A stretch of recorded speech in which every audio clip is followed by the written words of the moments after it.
Hello everyone, I hope you all are doing well and learning from my videos.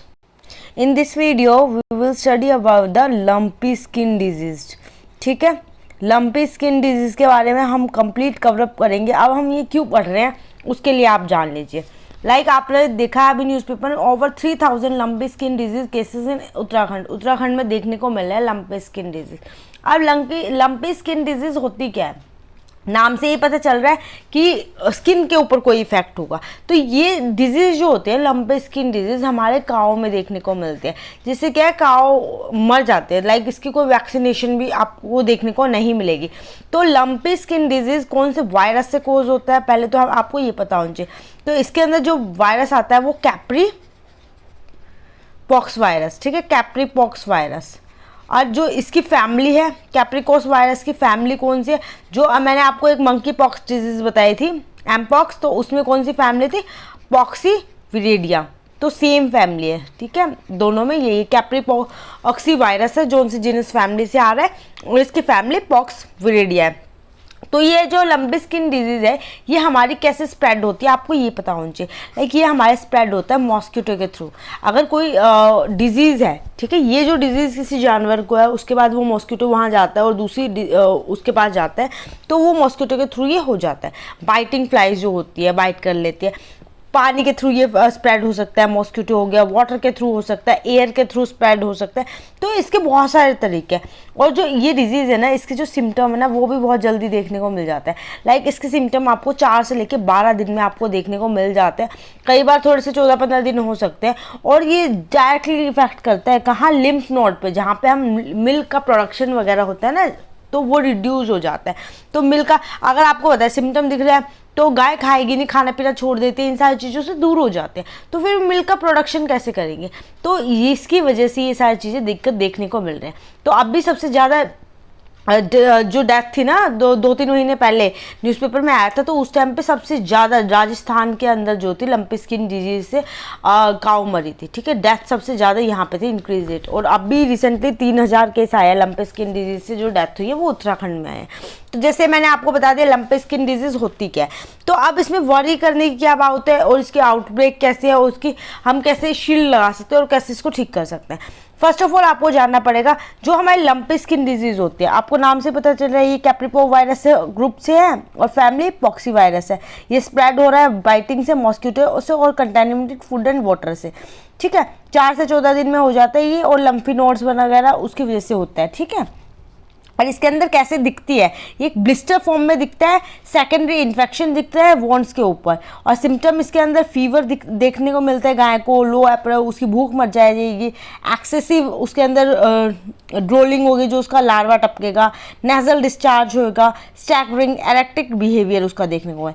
Infected जो animals होंगे ना उनका weight lose हो जाएगा और कंसिडरेबली उनके अंदर मिल्क का प्रोडक्शन भी लेस होगा और वो उसकी इनफर्टिलिटी है वो भी सफ़र करेगी इसके, और मिसकैरेज भी देखने को मिलता है. ये सारी चीज़ें आपको लंपी स्किन डिजीज में एक जानवर के अंदर देखने को मिल सकते हैं, ठीक है. अब जैसे लंपी स्किन डिजीज आपको इस फोटो में दिख रहा है तो कहाँ पे अटैक करते हैं, ये इसके 6 पॉइंट्स है. देखो यहाँ पे लंपी स्किन डिजीज अटैक करती है. तो आपको पता है यहाँ पे अटैक हो रहा है सबसे पहले तो मिल्क का प्रोडक्शन डिक्रीज हो जाएगा. अब गर्दन पे हो रहा है तो कुछ खाया नहीं जाएगा, खाने की दिक्कत. तो ये सारे नाम देख लो. पैराटाइड हो गया, सबमैंडिबुलर, रेट्रोपेरेंजियल, प्रेस्कैपुलर, प्रीफेमरल और सुप्रा मेमोरी, यहाँ पे ये अटैक करता है. अब इसके अंदर आपको क्या पता होना चाहिए, जो सबसे ज़्यादा डेथ है ना अभी तक उत्तराखंड में 3000 केस बेशक आ गए हैं पर अभी तक सबसे ज़्यादा डेथ राजस्थान के अंदर इसके अंदर देखने को मिले. और ये देखो ये इतना सारा एरिया सब में लंपी स्किन डिजीज़ के केसेस देखने को मिलते हैं, ठीक है. ये सारे के सारे एरिया में लंपी स्किन डिजीज़ के केसेस हैं. अब इसके अंदर मैक्सिमम बता दिया राजस्थान में और उसके बाद ये हमारे पंजाब हो गया, धीरे धीरे नीचे आ जाता है. अब हमें ये टेंशन की बात क्यों है, वरी क्यों हमें इसकी टेंशन लेनी चाहिए. इसके लंपी स्किन डिजीज से क्या है, मिल्क की प्रोडक्शन कम हो रही है. अब आपको पता है कि हमारे जो है 13 लाख करोड़ का डेयरी इंडस्ट्री है इंडिया में. अब लंपी स्किन डिजीज से कितनी हज़ारों गायें मिल रही हैं जिसकी वजह से इसका प्रोडक्शन कम हो सकता है. तो जैसे इंडिया वर्ल्ड में नंबर 1 है हमारा मिल्क प्रोड्यूसर, पर ये हमारा डिक्रीज हो जाएगा. ठीक है। इंडिया प्रोड्यूस करता है 209 million ton of milk in 2020 से 21 में, पर ये है ना डिक्रीज हो चुका है हमारा। अगर 2020 से 21 में देखेंगे उस टाइम पे ये इतना था, पर आज के टाइम पे ये 15% डिप हो गया है। ठीक है, नीचे आ गया है मिल्क का प्रोडक्शन। और मोस्ट डेयरी ऑपरेशन और स्मॉल, हमारे जो डेयरी ऑपरेशन है बहुत नीचे आ चुके हैं। ठीक है, फॉर मैनी रूरल फैमिलीज, आपको पता है जो रूरल फैमिली है यहाँ पे इंडिया के अंदर, यहाँ पे 2-3 काव रखते हैं जिससे उनका सोर्स ऑफ इनकम चलता है। अब उनकी वो काव मर गई है, ठीक है, उनको दिक्कत आ गई है लंपी स्किन डिजीज से, तो उनका जो है ना खाने का जो है अपना घर परिवार चला सकते हैं, इकोनॉमी उनकी ख़राब हो चुकी है। तो ऐसी चीज़ें, ये सिचुएशन देखने को मिल रहे हैं। अब उसको यहाँ पे the various showed up first in Zambia in 90, मतलब अब इसके क्या चीज़ बता रहे हैं कि जो हमारा इसका आउटब्रेक सबसे पहले कहाँ देखने को मिला था। तो इसका सबसे पहले आउटब्रेक 1929 में जाम्बिया के अंदर देखने को मिला था, जहाँ पे क्या था सबसे पहले ये लंपी स्किन डिजीज़ आपको देखने को मिली थी। तो इसके अंदर क्या था, उसके बाद ये धीरे धीरे इमर्ज हो गई थी हमारे बांग्लादेश में, क्योंकि बांग्लादेश में 2019 में इसमें देखने को मिली थी, और बंगाल और उड़ीसा में भी उसके बाद स्प्रेड हो गई थी 2019 के बाद ही। ठीक है, बांग्लादेश और जाम्बिया तो अलग, इंडिया के अंदर बांग्ला और उड़ीसा से आया है 2019 में। उसके बाद 2022 में हमें ये कहाँ देखने को मिलती, कच्छ में। कच्छ में कि जो हमारे राजस्थान में, जहाँ पे लिथल आउटब्रेक देखने को मिला था, जिसमें क्या था बहुत सारे जो नॉर्थ वेस्ट के हो गए, अंडमान निकोबार आइसलैंड हो गया, यहाँ पे ना गम्पीटिंग डिजीज से ना काफ़ी जानवर मरने लगे थे। ठीक है, उसके बाद ये टिपिकली समर मंथ में आपको देखने को मिलता है, जब भी इसकी क्रॉस ब्रीडिंग का टाइम होता है, और इसके जो इन्फेक्शन रिपोर्टेड होते हैं ना ओल्ड ब्रॉड एरिया में, तो क्रॉस ब्रीडिंग की वजह से हुआ था। ठीक है, इसके जो देसी वेरिएंट्स, नए नए वेरिएंट्स निकल के आ गए थे, जिसकी वजह से ये स्प्रेड हो रहा था और रुक नहीं था, तो इसका ऐसे आउटब्रेक निकला था। अब शॉर्ट शील्ड क्या है, हम इसके लिए कैसे क्या कर सकते हैं, तो इसके लिए सबसे इम्पोर्टेंट अगर मैं बात करती हूँ, तो हमको ना लाइक जैसे अदर वायरल इन्फेक्शन होते हैं तो हम उसके सिम्टोमेटिक ट्रीटमेंट करते हैं, तो हमें इसके भी सिम्टोमेटिक ट्रीटमेंट करने चाहिए, क्योंकि क्या है इसके लिए भी कोई क्योर नहीं है, नो क्योर, कोई भी इसका पर्टिकुलर क्योर नहीं है। आपको पता है काफ़ी सारी हमारी डिजीजेज जिनका नहीं है, और ये इन्फेक्टेड होता है। Animal are treated for symptom, animals को हम ट्रीट करेंगे सिम्टम के हिसाब से जो उसके हैं।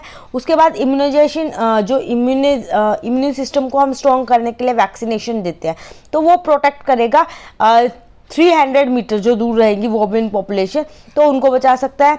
सेंट्रल एडवाइजरी ने रिकमेंड किया है कि गोट पॉक्स वैक्स को भी हम यूज़ कर सकते हैं, जो गोट पॉक्स वैक्स है उसको भी यूज़ कर सकते हैं, जिससे इम्यून सिस्टम इंक्रीज होगा। उसके साथ साथ जो 5 किलोमीटर का रेडियस है ना, उसमें जितनी भी अगर कहीं पे लंपी स्किन डिजीज़ की गाय मिल रही है, तो इसके जो यहाँ पे ये गाय है, तो इसके 5 किलोमीटर के अराउंड जितनी भी काव अंदर आ रही है ना, उन सबको ये जो गोट पॉक्स वैक्स है ना उसके शॉट उनको देना पड़ेगा। उसके बाद हमें सर्विलेंस करना पड़ेगा, टेस्टिंग करनी पड़ेगी। ठीक है, अदर गाय की भी, और कंटेनमेंट जोन क्रिएट करना पड़ेगा कि यहाँ पे ये वाली डिजीज़ के वो है, और रेस्ट्रिक्शन करना पड़ेगा, जो ग्रेजिंग कैटल है, जो अदर कैटल है, उनके आने का रेस्ट्रिक्शन करना पड़ेगा। तो ये सारी की सारी हमारी लंपी स्किन डिजीज़ है। आई होप आपको सारी चीज़ें क्लियर हो गई होगी। आने वाले टाइम में इसके रिगार्डिंग और भी बहुत आर्टिकल आएंगे, क्योंकि अभी इसका जो डेथ होने का सिलसिला है कम नहीं हुआ है, जिससे हमारी है ना मिल्क प्रोडक्शन पे आने वाले टाइम में बहुत ज़्यादा इफेक्ट पड़ सकता है। तो अगर आपको ये वीडियो अच्छी लगी है एंड हेल्पफुल है आपके एग्जाम के लिए, then please like my video and subscribe my channel, and thank you so much for watching my video.